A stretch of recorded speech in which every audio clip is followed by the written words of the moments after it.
We're looking at long-run average costs and the term economies of scale and diseconomies of scale. The first thing you need to see, and this will mirror some stuff you have in your notes, average cost U-shaped.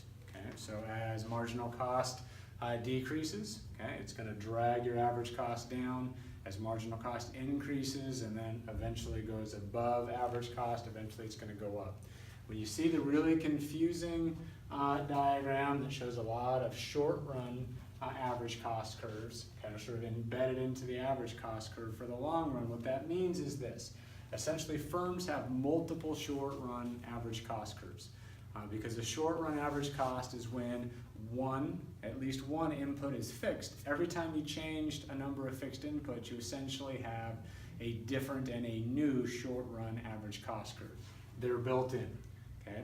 As firms expand oftentimes their fixed inputs, usually that's done in an effort to draw down or drop down your short-run average cost. As that happens, you see you're going to move along a long-run average cost curve. Short-run average cost or minimum cost per unit, but that's given at least one fixed factor. Thus, there are multiple short-run average cost curves depending upon the number of fixed factors. And what we say is, as long as the short-run average costs are decreasing over time, a firm will benefit from what are called internal economies of scale. But at a certain point, they are going to kind of bottom out. You're going to reach the lowest average cost.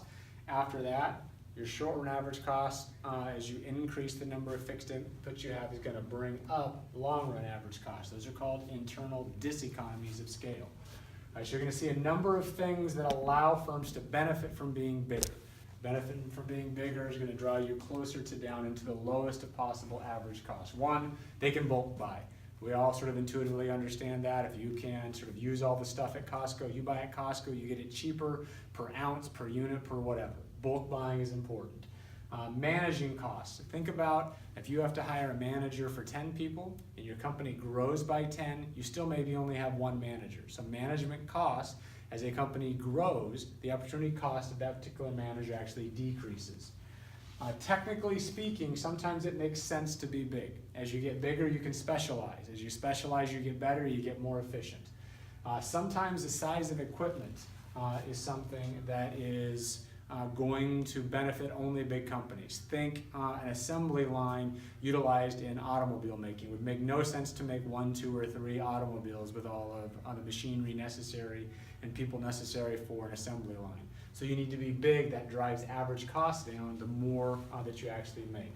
Storage dimensions, if you're able to use bigger containers, the volume increases, not necessarily exponentially, but more than just the storage. Shipping costs go down because of storage if you have bigger containers. And linked processes, what that means, if you have more than one fixed input or more than one use of capital, maybe you've got 4 different machines helping to make things. One makes 40 per hour, another makes 100 per hour, etc., and you need them all to work.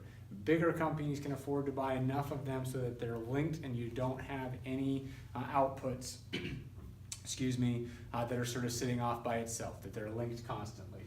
There's financial gains because a company is much, much bigger. One of the things, because they have so many assets, borrowing is a lot cheaper. It makes it easier to lower your average cost.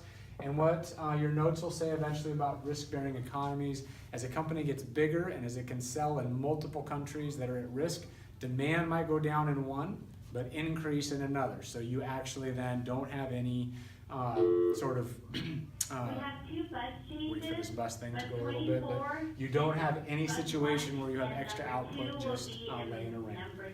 At a certain point though, your long-run average costs are going to start going up, and that's when essentially you get too big. You have internal diseconomies of scale.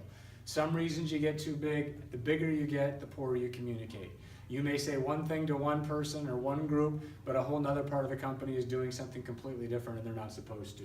Low morale, right? At some point, people could care less if they're working for someone that they've never seen before, right? If you're working in a small company and you know the boss, you're motivated to work for that person. If you're working for a company that you don't know, you've never seen before as a boss, you may have low morale and a lack of control. This relates a little bit to poor communication, but you're not going to necessarily be able to move as quickly as you'd like to as a big company.